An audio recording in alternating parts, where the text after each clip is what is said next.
Plano ngayon ng China at ng Pilipinas na magkaroon ng formal na pag-uusap kaugnay sa usapin sa West Philippine Sea.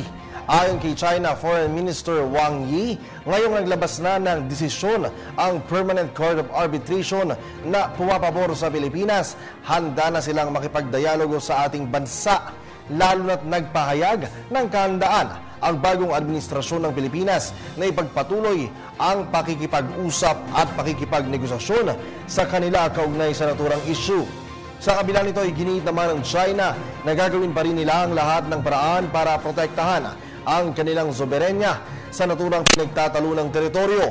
Patunay dito ang kanilang isinagawang test flights sa Mischiefs at Subi Reef kahapon.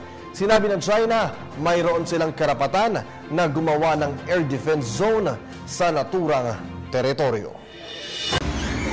Ako po si Cathy San Gabriel. Subscribe na sa PTV YouTube channel. I-click lang po ang subscribe button.